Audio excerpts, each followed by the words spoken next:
Ito ang inyong lingkod na nagbabalik upang magbigay ng mga balitang walang bias at pawang katotohanan lamang. Ito ang Bayang Pinas. Ang isyong ito ay naging usap-usapan sa buong bansa at sa iba't ibang social media platforms. Naging madugo ang pagsalakay ng kapulisan sa Kingdom of Jesus Christ o KOJC, ang kilalang religious leader na si Apollo Kibuloy matapos pumasok ang mga operatiba sa pangunguna ni General Torre na kilala rin bilang General Diwata. Kinumpirma ng mga otoridad na isang membro ng simbahan ang nasawi sa nasabing raid. Ayon sa ulat, sumiklab ang tensyon sa loob ng KOJC compound nang pilit pasukin ng mga kapulis or ng mga lesbo ang simbahan upang isagawa ang isang search operation kaugnay sa mga aligasyon ng pang-aabuso at illegal na gawain. Sa gitna ng operasyon, nagkaroon ng putukan na nauwi sa pagkapaslang o pagkadedo ng isang miyembro ng simbahan. Hindi pa inilalabas ang pangalan ng nasawi habang patuloy ang investigasyon. Samantala, mariing kinundina ng mga miyembro ng KOJC at ng iba pang sektor ng lipunan ang ginawang hakbang ng ating mga lesbo. Nasaan ang human rights ang sigaw ng taong bayan sa gitna ng nagaganap na kaguluhan? Ayon sa kanila, tila nawawala na ang respeto at karapatan ng bawat isa sa kabila ng pagkakaroon ng proseso na dapat sundin. Patuloy na tinututukan ng grupo ang pangyayari upang masiguro na ang mga sangkot sa insidente ay mapapanagot. Si General Torre Diwata na kilala sa kanyang matigas na paninindigan ay pinahayag na ang kanyang mga tauhan ay tumupad lamang sa kanilang tungkulin. Sa ngayon, patuloy ang investigasyon upang matukoy ang eksaktong pangyayari na naganap sa loob ng KOJC compound. Habang hinihintay ang resulta ng investigasyon, nananatili ang mga tanong ng publiko ukol sa tamang paggamit ng puwersa ng ating mga lesbo at ang proteksyon ng karapatang pantao sa mga ganitong operasyon. Para nga sa kabuuang detalye ay panoorin na lamang ang buong video at salamat na rin sa ating mga solid viewers dyan sa walang sawang pagsuporta. At kung bago naman sa ating channel ay syempre huwag kakalimutang mag-subscribe, pindutin ang notification bell at piliin ang all upang laging maging updated sa mga balitang bago, totoo at walang bias dito sa channel ng Bayan, ang Bayang Pinas. Huwag din kakalimutang mag-iwan ng like at i-share ang ating mga video.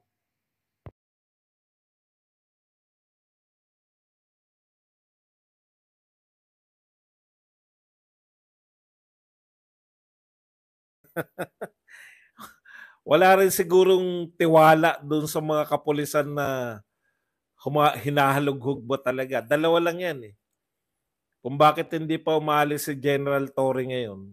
Kasi wala na eh. Sa dami nun, talagang nakailang balik daw eh. Kada isang building, ilang beses bumabalik. Wala talaga makuha. No? Ang point lang, baka makachamba. Ako personally, etong pananaw ko dun. Kaya hanggang ngayon, hindi pa umalis. Kasi baka makachamba pa, balik-balikan eh. Baka may chamba pa kasi nakakahiya. Sa totoo po, ang laki ng inaksaya dyan. Failure ng intelligence, failure ng yung operation, yung buong operation na yan, daming mawawala po yan lahat kung mahuhuli nila yung target nila. Kaso dahil hindi nila nahuli, mananatili po yung ano na yun, mananatili po yung lahat ng paglabag na yun, mananatili po sa kanila yun. O inisa-isa ni Harry Roque, di ba? Yung mga, yung biruin nyo, Senate hearing na yan na pinoint out na sa kanila na yung una nilang paglusob sa KOJC ay overkill. Eto ano po tawag rito? Ilan ba yung lumusob nung una? Tapos ang Senate hearing na doon, overkill na. Paano pa to ngayon? Paano pa to ngayon na grabe na? Meron pa ba? Kasi sa pinanunod ko tapos na eh. minura daw ni Doc Badoy si Torre, hindi nakasagot. Talagang tataas talaga emosyon mo pag naroon ka eh.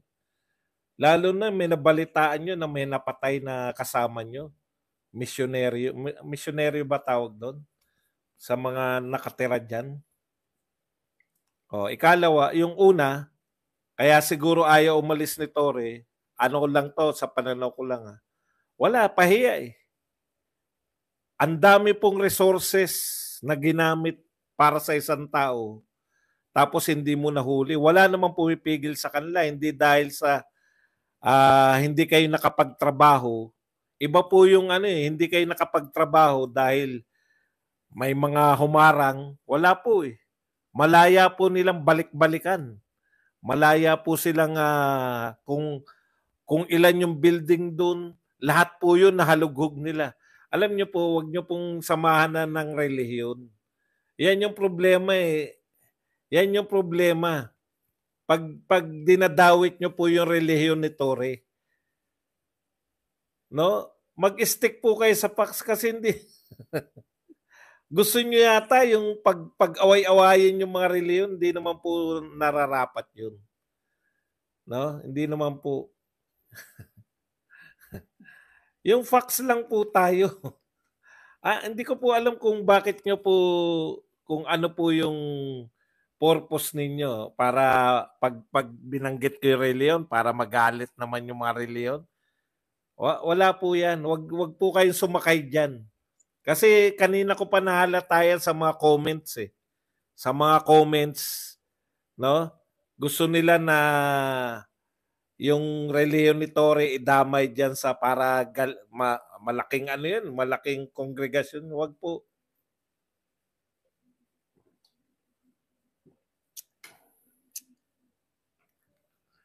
Hindi nga, Jackson Revilla, what's your point?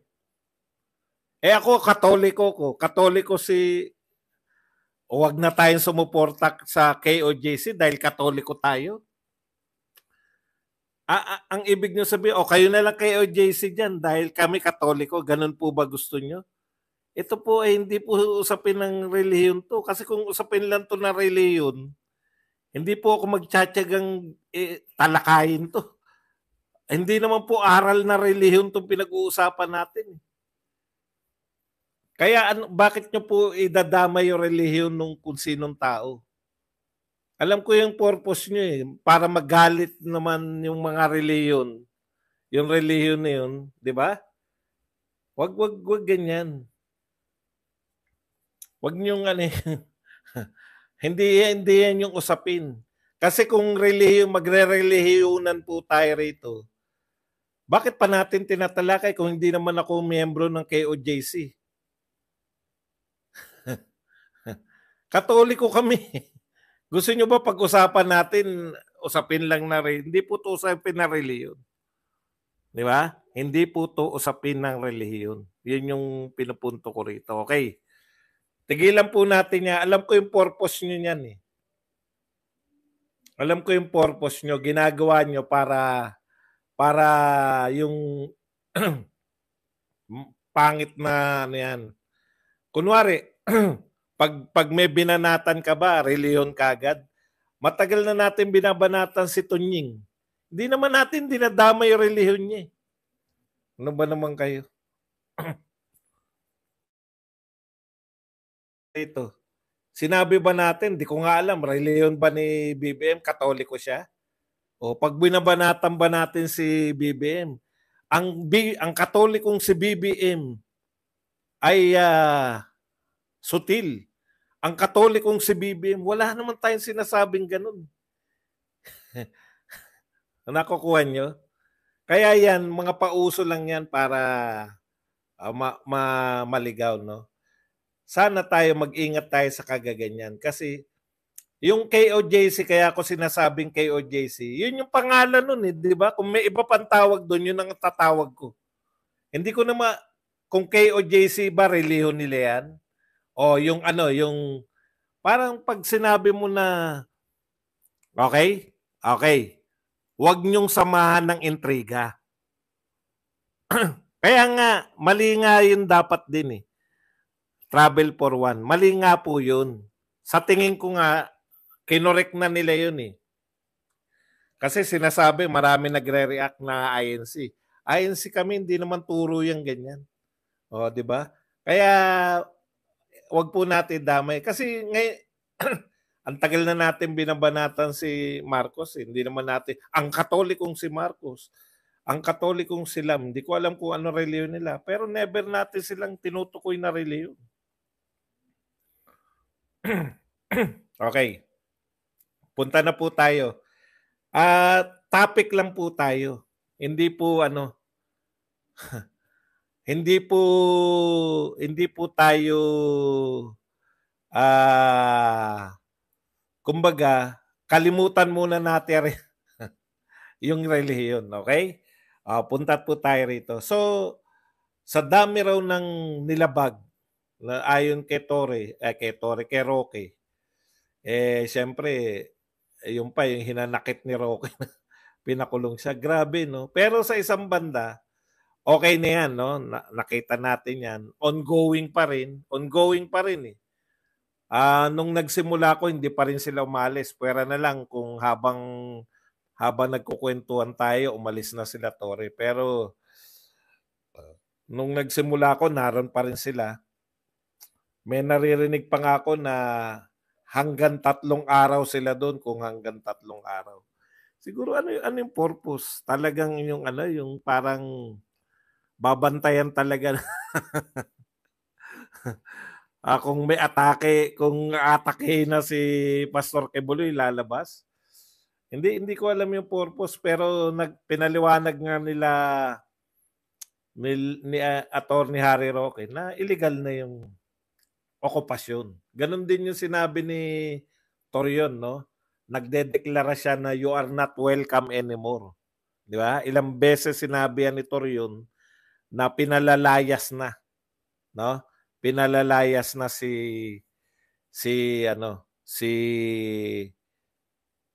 General Torre at yung mga nag-occupy mga pulis.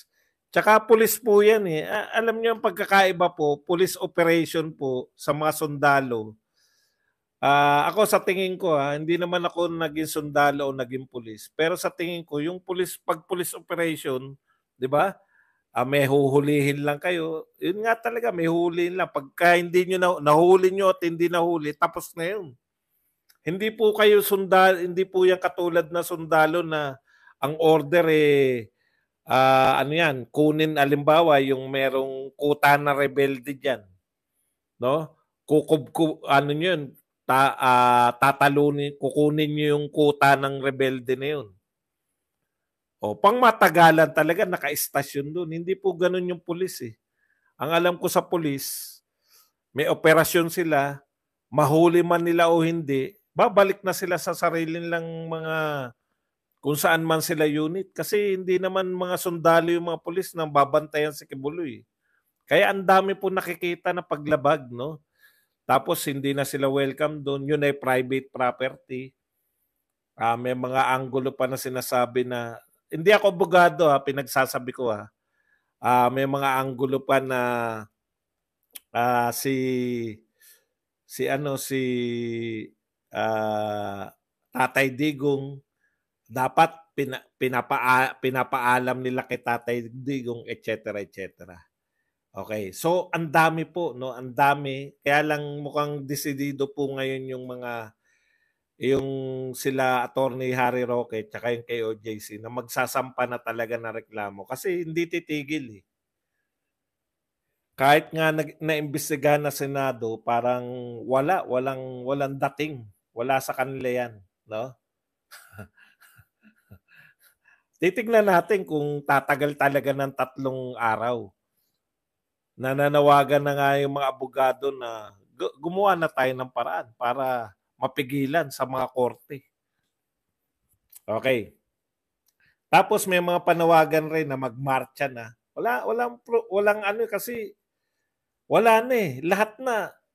Tignan nyo yung ginagawa nila ngayon sa Congress. Pero sa isang banda,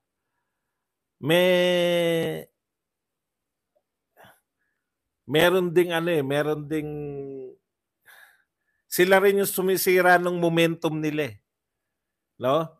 ang hirap nung inihahanda sa Kongreso, natatandaan nyo, naglabas sila ng isang witness na narinig sa pangalan ni Guban. Di ba? Parang pasisikatin nila. Bakit isang araw lang yung kasikatan ni Guban? Kasi kinabukasan, sinalang nila si BP Sara. Nakalimutan na kagad lahat eh. Naalala niyo, nakalimutan na lahat yung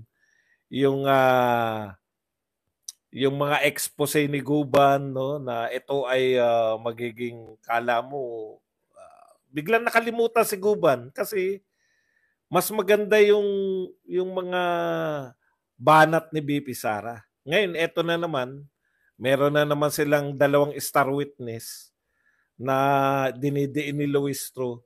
Si Luistro pala ay mas parang lumalabas ang dating sa akin. Yung Congressman Luistro, ang dating sa akin parang, ikaw ba nag-iimbestiga para sa ano? Sa ICC? Kasi bakit mo dinideklara na nilalabag dahil dun sa testimonya na to, nilalabag, no? Pero natabunan na naman yan. Wala po ngayong balita. Pati po ngayon, pati po yung media, yung ano tawag natin, mainstream media, siguro, para hindi lang yung talagang merong GMA, meron kompleto, may ABC. Ang tansya ko doon, nag-aabang din sila na nabigyan din sila na mahuhuli ngayon, no? Hindi naman nung nakaraan yata wala naman yung mainstream media nung nilusob yung KOJC compound, di ba? Wala sila. Walang binalita. Ngayon, naroon sila lahat. Kaya talagang tong operasyon na to, tsak na tsak sila na mahuhuli nila si Kibuloy. Sa kasawiang palad. Yun po ang naging resulta, no? Talagang kung susuriin natin sa laki ng binadget, sa laki ng inubos na oras, sa laki ng manpower, palpak yung operasyon na yan. Kung hindi mahuhuli. Kumbaga, walang magiging, tapos may mga civilian pa na napatay, may mga hinimatay, human rights, hindi natin alam kung paano nila iimbestigahan yan. Wala pong magja-justify, no, ng ganyang kalaking operasyon na hindi mahuhuli yung gusto nilang hulihin. So kung hindi nila mahuli si Pastor Kibuloy, isa lang po yung ano niyan, isa lang po yung konklusyon niyan, palpak.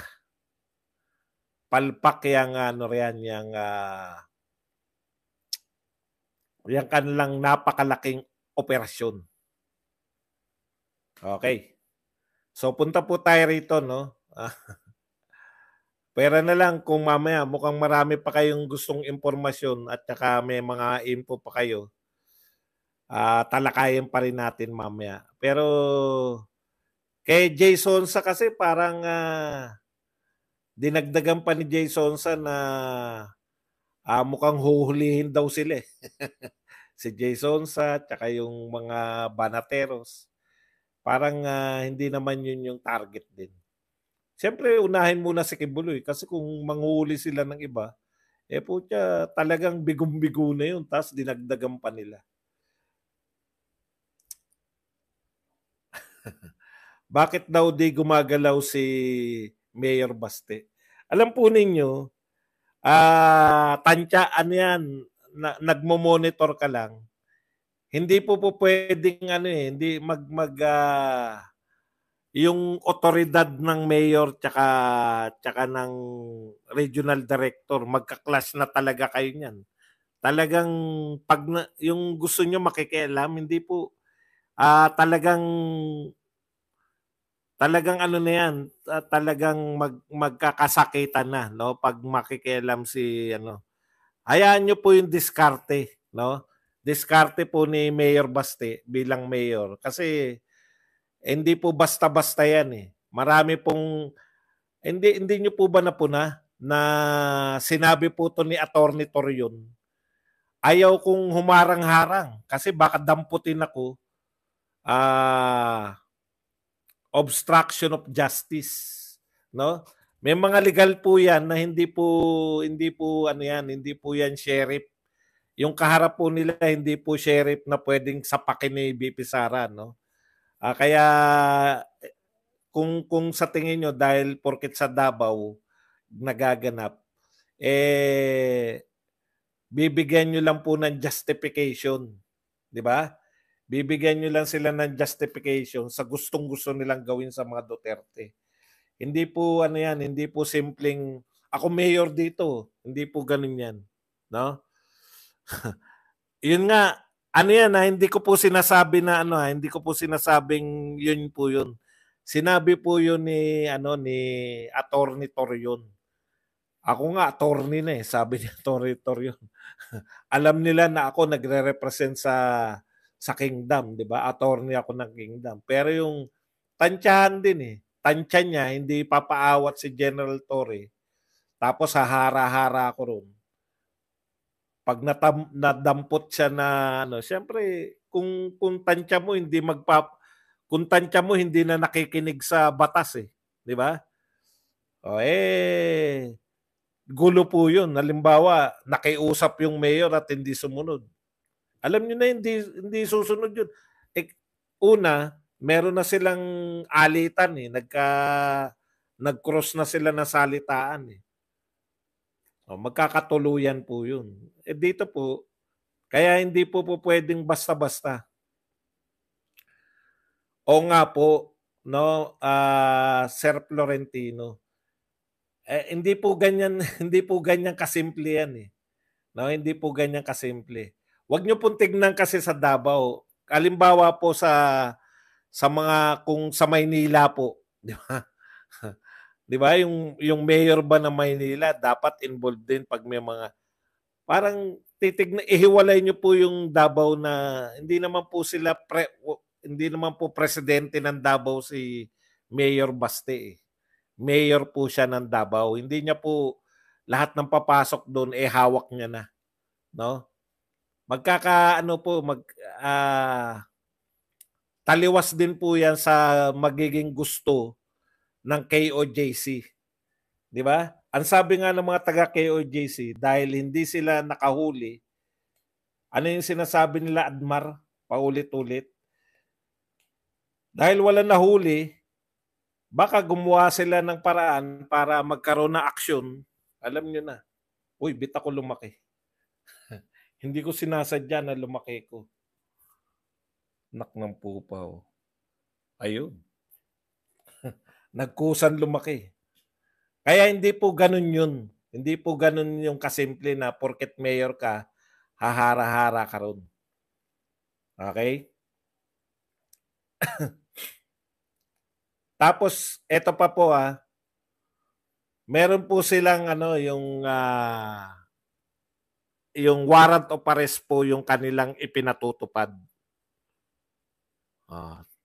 Di yung kung ganun po ang sitwasyon, tapos yung mismong KOJC nga, sumunod nga sila Mismong attorney nga sumunod kahit alam niyang may mga paglabag, tsaka na lang lahabulin. Kasi at that time, mainit Ayaw daw mukhang hindi nila maaawat si Torre. Ginawa na lang nila yung paraan para hindi na magkasakitan.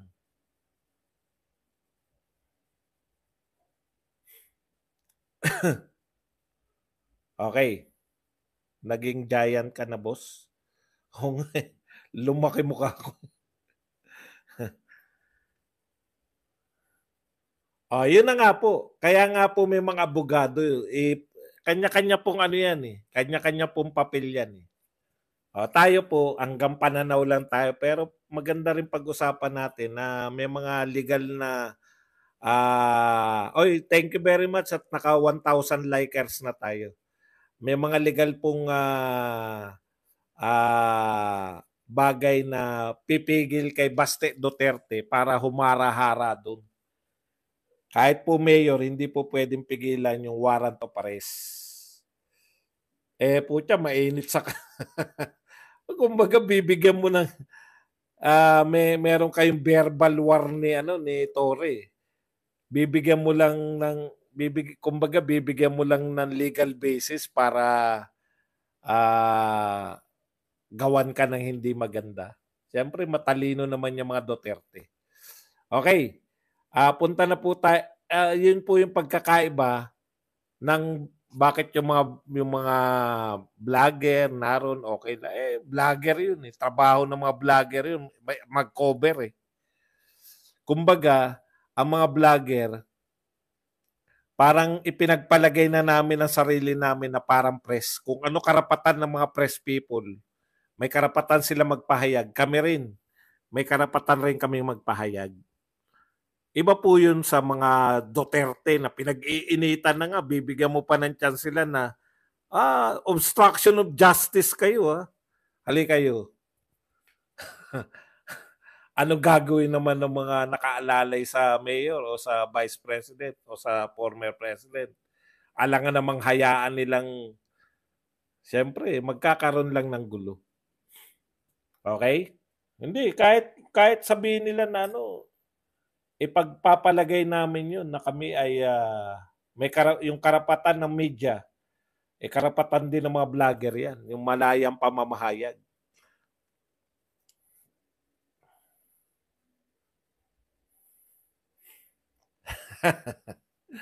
Nakita ko yung picture na yun na may American,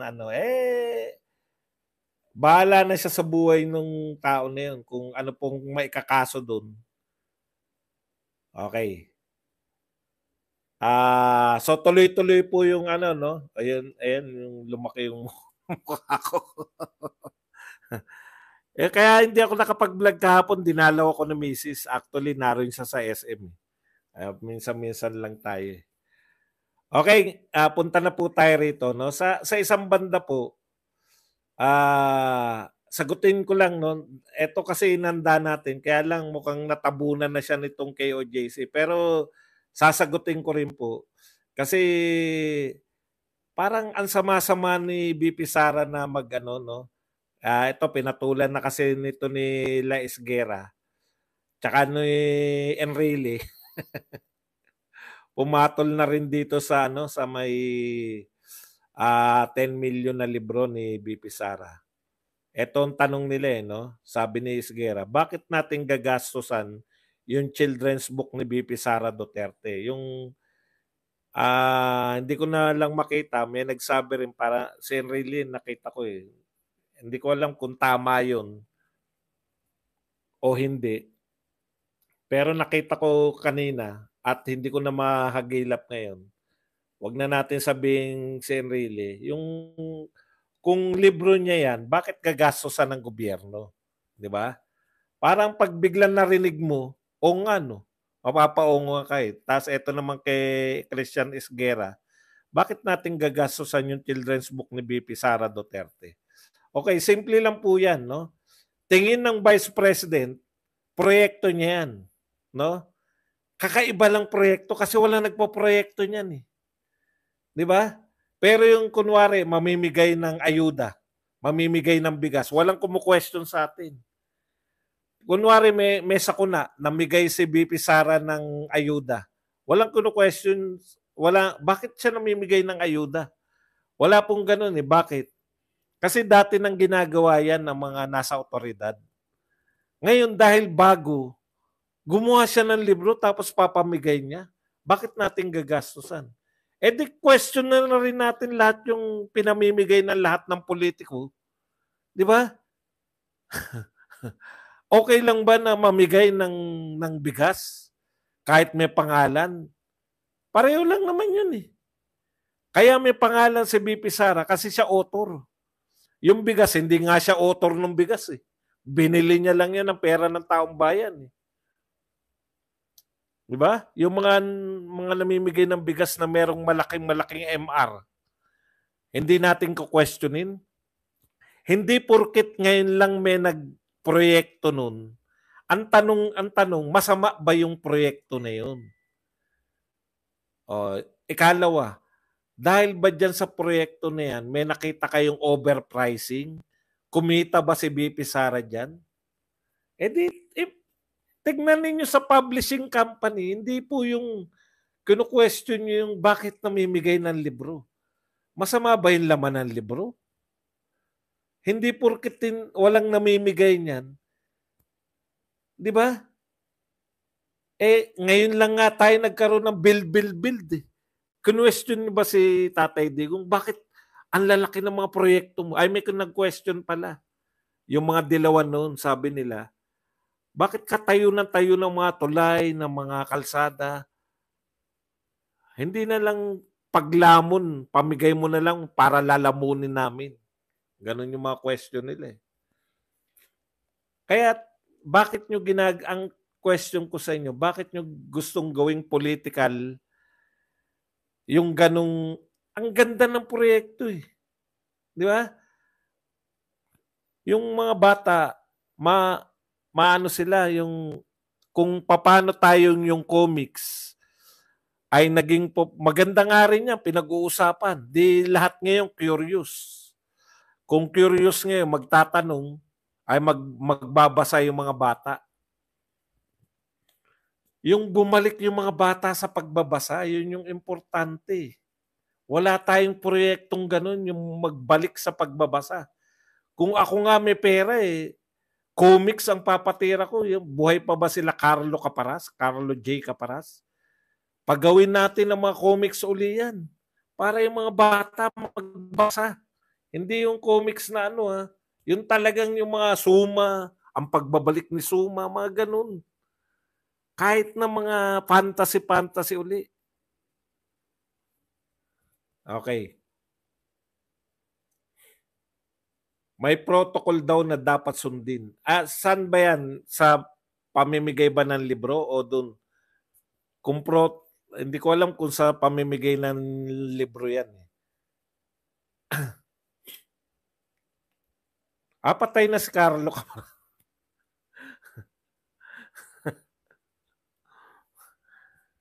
Sayang eh. Kasi dyan ako una nagbasa, sa karanasan ko, dyan ako una nagbasa sa comics. Tapos na-develop na, ayaw mo na sa comics. Ano na ngayon, People's Tonight, Abante Tonight. Tapos graduate na ako sa tabloid. Sa malalaki na ako, Inquirer, Philippine Star. Ganun yun yung tumatas ka. Tapos nagbabasa ka na ngayon ng mga political books, etc. Masama po bang proyekto yun? O kung di masama, bakit nyo pipigilan? Di mag-isip din kayo.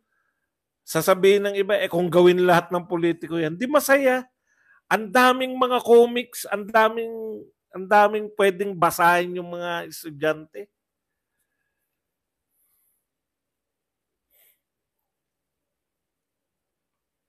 Okay. Ito po, dito tayo, yun lang yung, kasi masyadong pinalalaki na parang, again, pahiwatig na naman. Alam niyo yung mahilig lang sila magpahiwatig. Ang pahiwatig lang naman nila, parang may ginagawang kasalanan si sagad. Yun na talaga doon na bumagsak yung Yun na talaga huli kong binasa na tabloid, sagad sa impormasyon. Tindi, no? Sagad sa impormasyon. Wala nang tatalo dun sa sagad Sagad sa impormasyon. Okay, punta na tayo rito wala talaga sila maibato kay BP Sara na magnanakaw. Eto, may kaso to, yung pera na to, talagang binulsa niyan, binili ng mansion. Wala Okay, punta po tayo rito kila Alice Go tsaka yung mga kapatid. Paalala lang natin, sabi ni President Marcos, nung nabalitaan niya na si Alice Go ay umalis, heads will roll. Ilang araw na po, Mr. President. Sino na po yung natanggal natin dahil sa nakatakas si Alice Go? Ikalawa, pinagkaguluhan po yung kapatid at saka si Cassandra Ong, no? Ang nabalitaan ko nga ano kaso nung kapatid? Ang kaso raw nung kapatid ay nameke siyang Pilipino kaya ipapa-deport. Ibig niyong sabihin, kinuha natin, hindi siya Pilipino pala. Kinuha natin sa Indonesia para hulihin dito. Nung na-expose na wala naman pala siyang kaso, hindi po pwede yun, di ba? Pag wala kang kaso, bakit ka kukunin? Dahil yung kapatid mo wanted? Talaga? Ano yan? Palit ulo? Bakit pag kapatid mo wanted, yun ang kaso mo, kapatid ko wanted? Eh kung ang kaso niya raw ganun lang, yung si Go, i-deport. I-deport? Kinuha natin para i-deport? Hindi ko talaga makuha yung ano eh. Kasi para maipakita na may nahuhuli lang, ganun ba? Yung parang para lang tayong tapos si Cassandra Ong, ayan na, may attorney na. Bakit kung contempt lang pala yung kay Cassandra Ong, kala ko kung ano contempt pala. Kinontempt siya. So kung kinontempt siya, hulihin para ibigay sa Congress. Bakit hindi ibinigay sa Congress? Bakit nasa wala akong pakialam diyan sa mga yan. Ha? Gusto ko mahuli ang mga dapat hulihin. Eh.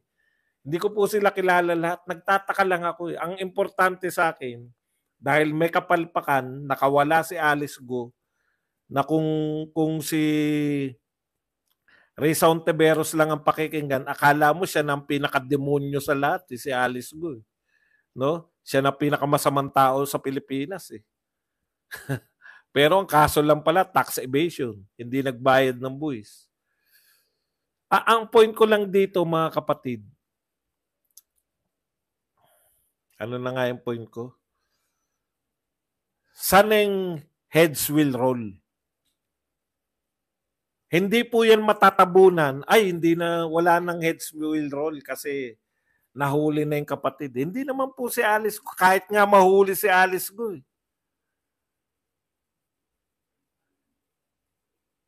Hindi naman po, okay na to. Hindi ko nasakyan yung kay Fearless Man. 203 billion tax evasion. Kay BBM. Hindi, ang point ko lang po, no? Sabihin nila, bakit naliliitan ka ba sa tax evasion ba dong? Hindi naman ako sa naliliitan sa tax evasion. Ang point ko lang, hindi naman yan yung mga sinalang nyo kay Go. Yung mga criminal activities ng Pogo, doon nyo siya inuugnay. Na may mga nahuhuling mga tinotorture, may mga ang daming ilegalidad. Di ba? Tapos,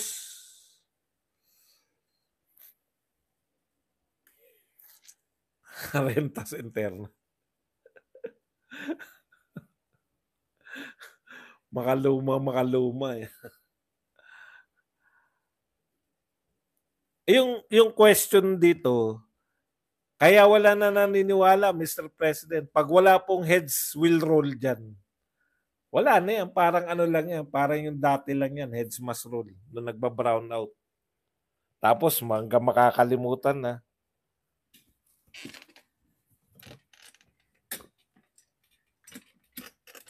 Magiging Mr. President, press con president ka na lang, pag ganyan ng ganyan. Press con president lang na heads will roll. Pero nakapagsalita na ako na heads will roll. Sino po yung ano? Ay, Dehin Bokiki lang tayo, makakalimutan din.